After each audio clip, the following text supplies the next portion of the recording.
Praise the Lord, सबको जय मसीह। हम परमेश्वर का धन्यवाद करते हैं कि उसने हम सभी को संभाल कर रखा है, हमें हर एक मुसीबतों से बचाया है और हम सभी को यह समय दिया ताकि हम उसके नाम को ऊंचा उठाएं और उसके वचन पर मनन करें और उसकी इच्छा को जानें हमारे जीवन के लिए और उसके अनुसार हम अपना जीवन जिए। आज हम पढ़ेंगे मत्ती रचित सुसमाचार अध्याय 7 का 7 वचन। इसमें परमेश्वर का वचन कहता है कि मांगो तो तुम्हें दिया जाएगा और ढूंढो तो तुम पाओगे, खटखटाओ तो तुम्हारे लिए खोला जाएगा। आज हम इस वचन की गहराई को जानेंगे कि सच में इस वचन का क्या मतलब है और परमेश्वर क्या हमसे इस वचन के जरिए चाहता है। सबसे पहली बात है मांगना। मांगने का मतलब क्या है? मांगने का मतलब है कि कई बार हम अपनी प्रॉब्लम को, अपनी मुश्किलों को खुद ही सॉल्व करना शुरू कर देते हैं।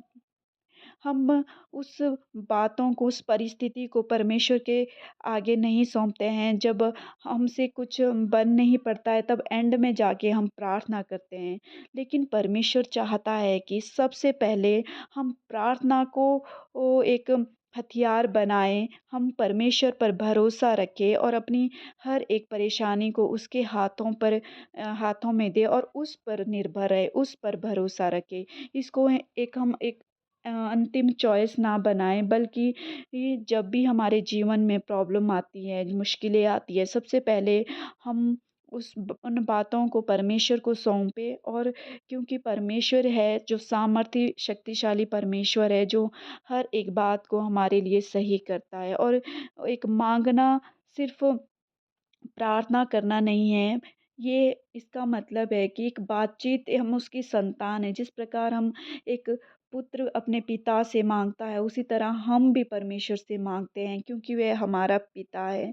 माँगने का मतलब है कि हमारे जीवन में वो विनम्र स्वभाव हो, हम अपनी क्षमता पे नहीं लेकिन परमेश्वर पर भरोसा करें कि क्योंकि वह सामर्थी परमेश्वर है जो हमारी हर एक ज़रूरतों को पूरी करता है।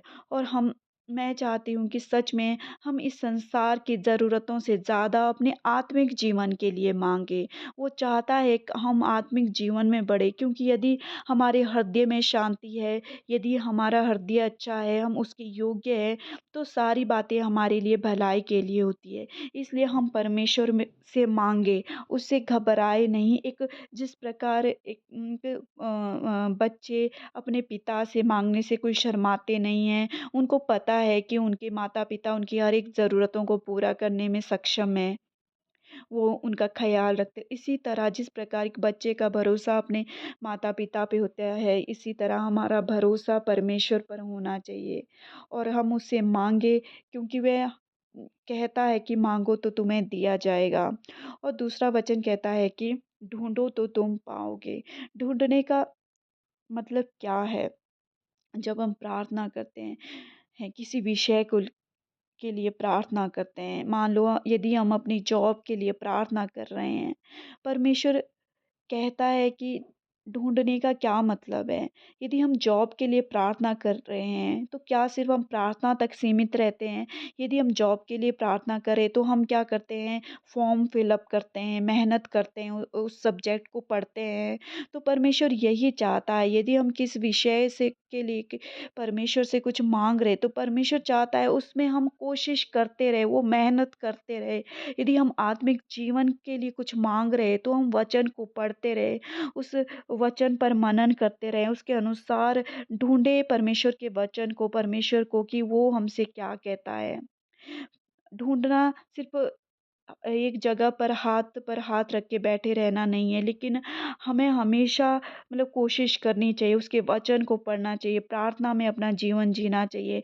तभी परमेश्वर कहता है कि ढूँढो तो तुम पाओगे। हमने एक जगह हाथ पर हाथ धरे नहीं बैठना है, बल्कि हमेशा कोशिश करनी है, हमेशा उसके वचन के अनुसार चलने की, उसका वचन हमसे क्या कहता है। इसलिए ये 2 चीज़ें हमारे जीवन में होनी चाहिए। सबसे पहले है माँगना और फिर है ढूँढना। माँगना एक बच्चे की तरह है कि हम जानते हैं कि परमेश्वर का वचन कहता है कि एक पिता अपने बच्चे को रोटी के बदले पत्थर नहीं देगा।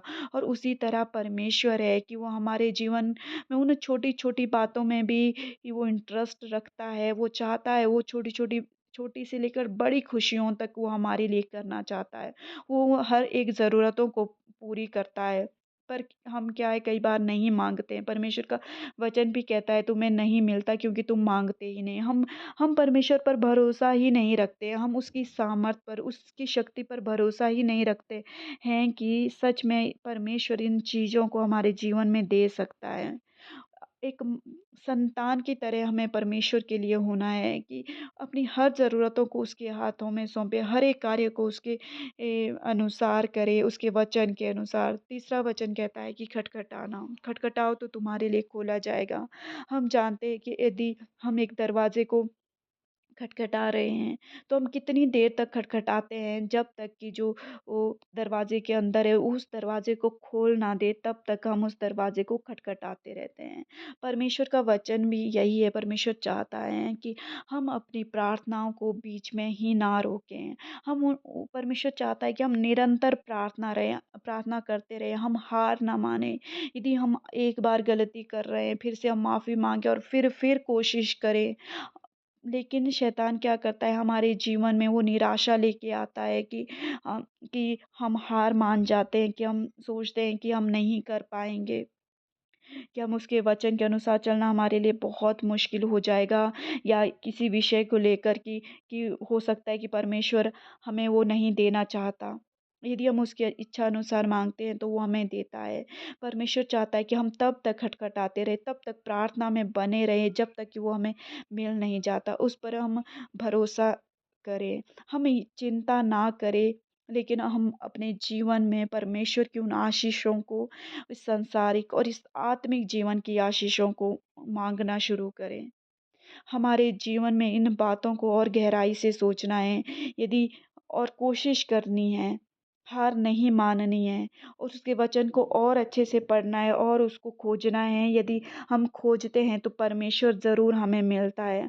और इस वचन से मैं और एक बात कहना चाहती हूँ कि माँगना, हम जब हम माँगने का नाम आता है तो सिर्फ़ हम यही चाहते हैं, हमें जॉब मिलनी चाहिए, हमें पैसे मिलने चाहिए, हमारे साथ सब कुछ सही होना चाहिए, यही चीज़ें। लेकिन इस संसार को हम, ये शरीर नश्वर है, ये इसने एक दिन नाश होना है। क्या इससे ज़्यादा जो अमर हमारी आत्मा है, क्या हम उस आत्मा के लिए कुछ माँगते हैं? हम ज़रूर अपने जीवन में सोचें कि हम माँगे तो आत्मिक जीवन के लिए भी माँगे, जिससे हम उसमें बढ़े, उसको ढूँढे, उसके वचन को और खटखटाए उन बातों को। और सबसे पहले ज़रूरी है माँगना। यदि हमारे हृदय में वो माँगने की इच्छा ही नहीं है, तो मतलब हम उसको अपना पिता मानते ही नहीं, उस पर हम भरोसा रखते ही नहीं हैं।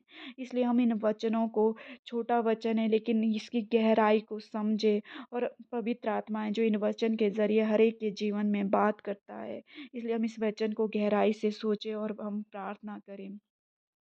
धन्यवाद मेरे परमेश्वर, मेरे प्रभु, इस वचन के लिए जो आपने एक प्रकाशन हमें दिया है। होने दे परमेश्वर कि विनम्रता के साथ परमेश्वर हम आपसे मांगे अपनी हर एक चीज़ों के लिए, उस आत्मिक और इस संसार की, और ढूंढे प्रभु यीशु मसीह और खटखटाए, हार ना माने, लेकिन तेरे वचन के अनुसार हम बढ़ते जाए, चलते जाए, उन प्रार्थनाओं में निरंतर बने रहे, सिर्फ हाथ पर हाथ रख के नहीं, बल्कि परमेश्वर एक कोशिश करे आप में बढ़ने की, आपके अनुसार चलने की। पवित्र आत्मा आप हमारी सहायता करें।